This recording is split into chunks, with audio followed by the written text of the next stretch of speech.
horsepower Bridgeport with a 48-inch table. This is a variable speed head. This unit comes with a servo power feed. Comes with the Heidenhain DRO or digital setup. This unit also, if you come over here to the side as far as tooling goes, there's various sizes of collets here.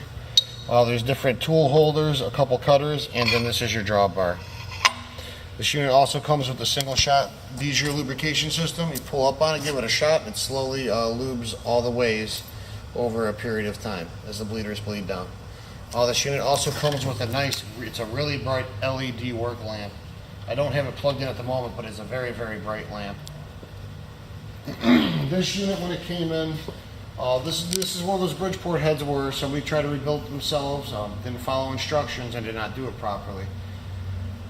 I took it apart, put all new bushings in it because the bushings were not properly installed, and I replaced most of the bearings in it. Some of the bearings I did not, some of the hard bearings, or I'm gonna say in the lower gear train and all that. Line 1, please. Mark line 1. Because there was nothing wrong with them. Some of the ones up on the top, on the upper half, where they have to be pulled off, those ones got changed. On this DRO setup, I'll show you guys. It took me a second to figure this out. You turn it on, you're going to have to let it power up. As it warms up, it'll tell you to hit any key to continue, which is this screen right here. Now, first thing you want to do is go over where it says no reference, turn reference off. And then you want to go see it says set 0 right here. Right now on the top right hand it says set. You don't want it there if you want to be zeroing. Go over here, hit 0. So then when you move this, you hit this right here, it automatically zeroes it on the X and the Y axis. As you can see, we'll demonstrate the DRs real quick. They're in really nice shape. They do not jump or garble. They're very, very consistent. They do repeat. Same thing on the Y axis.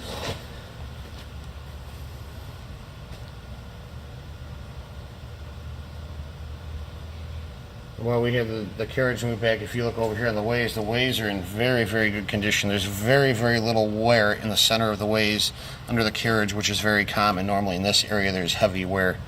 It gets a little bit snug, like the last half inch from the front to the back, which is very, very common because nobody ever takes the carriages that far in these units. I'll pull this all the way forward too, just so you guys can see here that there's very, very little wear. If you come over here to the back and take a look here, there's very, very little wear. All the flaking is still in excellent shape on this unit. The only thing with this unit, there's a little bit of gear chatter in low range in the head, and that's because whoever had it apart did not properly adjust your high, neutral, low lever inside. The gears were not lined up properly, so they wore a little bit funny. It's never going to hinder the operation. The gears are never going to chip, break, explode, nothing like that. This unit has years of flawless life left in it. So first we're going to start it in low so you guys can hear the little bit of gear chatter I was talking about. I don't know if you guys can hear that or not.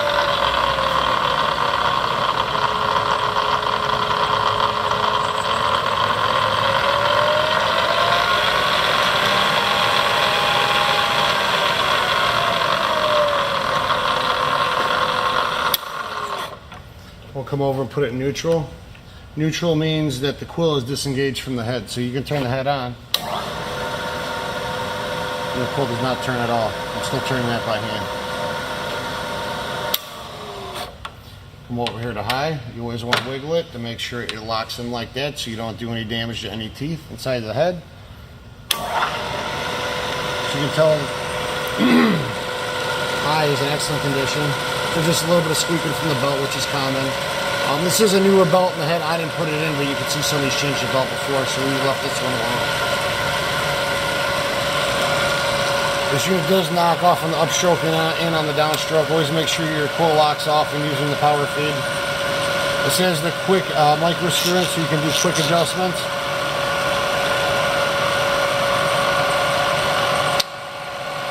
This also knocks off on the upstroke too.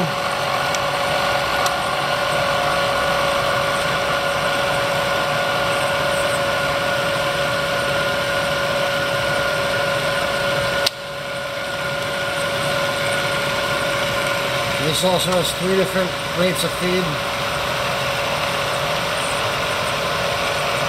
As you can see, this is your fast, this is your slow, and this is your medium. And as you can see again, it'll come down and knock off flawlessly.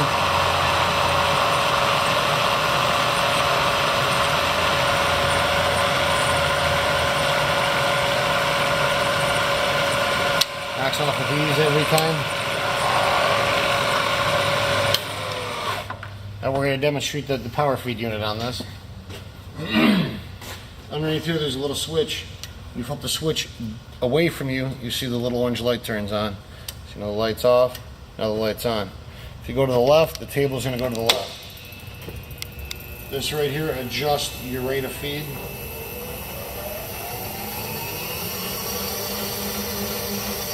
If you're going really slow and you need to come away from your part, you also have a rapid button.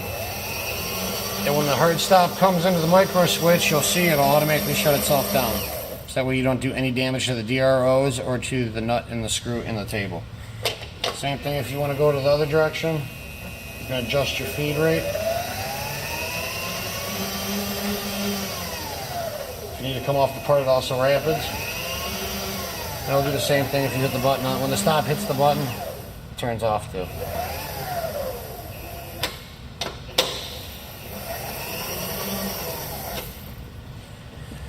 The knee goes down with ease. There's no binding or anything like that. Also, this actually has a new handle on it because it came in missing one. Goes down with ease, goes up with ease.